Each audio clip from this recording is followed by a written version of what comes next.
Assalamu alaikum students. In this video we will talk about one of the operations of set, intersection of sets. So let's start the video. We are starting this video with two sets. In set A we have got three elements 1, 2 and 3, and in set B we have got three elements 2, 4 and 6. And now we are going to find the intersection of A and B. This is the symbol of intersection, which is like N. Whenever you see this symbol between any sets, that means you need to find their intersection. Now let's just first put the values in the first step.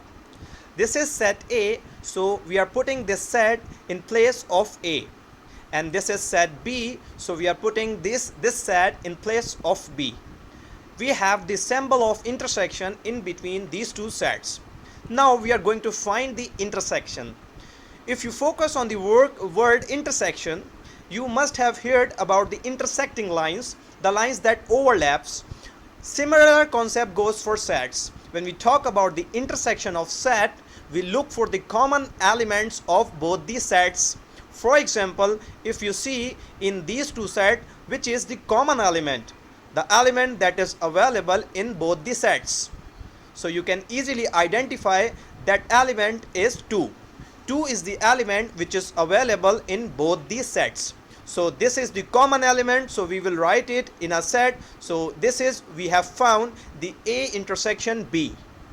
This is very simple concept. Whenever you need to find the intersection of any sets, you need to just highlight and find the common elements of set. Let's take another example in this video.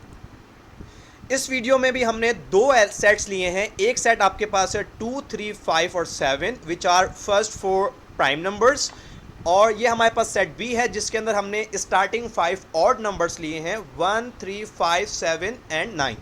Now we are going to find their intersection. Intersection find करने के लिए हम पहले values को put करते हैं. ये हमारे पास सेट ए है तो हमने इसको ए की जगह पे पुट किया. ये हमारे पास सेट बी है तो हमने इसको B की जगह पे पुट किया. अब हम इनका इंटरसेक्शन फाइंड करेंगे, मतलब ऐसे एलिमेंट्स जो दोनों सेट के अंदर कॉमन हैं, दोनों सेट्स के अंदर मौजूद हैं, हम उनको लिखेंगे. आप देख सकते हैं कौन से एलिमेंट्स हैं जो दोनों सेट्स में मौजूद हैं. Well, you must have easily identified that ये तीन ऐसे एलिमेंट्स हैं जो इस सेट में भी मौजूद हैं और इस सेट में भी मौजूद हैं, 3, 5 एंड 7. ठीक है, तो अब हम इन तीनों एलिमेंट्स को लिख देंगे सेट में लाके.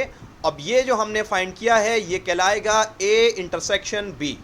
तो कॉन्सेप्ट बहुत इजी है, सिंपल. हमें कॉमन एलिमेंट्स को एक जगह लाके लिखना होता है, हम उसको कहते हैं इंटरसेक्शन ऑफ सेट. इससे पहले कि हम इस वीडियो को एंड करें, I would like to share one more example with 3 sets कि how do you find the intersection between more than 2 sets. So let's find it. Again we are finding the intersection और first we are putting the values. A set बराबर है इसके, हमने इसकी value put की. B इसके बराबर है, हमने इसकी भी वैल्यू पुट की. और सी इसके बराबर है तो हमने इसकी भी वैल्यू को पुट किया.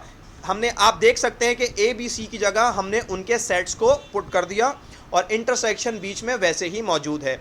अब हमें इंटरसेक्शन फाइंड करना है, तो आपको पता है कि इंटरसेक्शन का मतलब कॉमन एलिमेंट. अब आप क्योंकि 3 सेट्स को की बात कर रहे हैं और 3 सेट्स का इंटरसेक्शन फाइंड कर रहे हैं, तो आप कोई ऐसे एलिमेंट्स ढूंढेंगे जो तीनों सेट्स में मौजूद हों. फॉर एग्जांपल, अगर आप 3 को देखें तो 3 एक ऐसा एलिमेंट है जो सेट ए और सेट बी में मौजूद है, लेकिन ये सेट सी में मौजूद नहीं है, तो हम इसको नहीं लेंगे एज एन इंटरसेक्शन. लेकिन अगर आप ये एलिमेंट नंबर 2 देखें विच इज़ 2, तो आप देख सकते हैं ये 2 एलिमेंट सेट ए में भी है, सेट बी में भी है और सेट सी में भी है. तो ये कॉमन एलिमेंट है इन तीनों सेट्स का.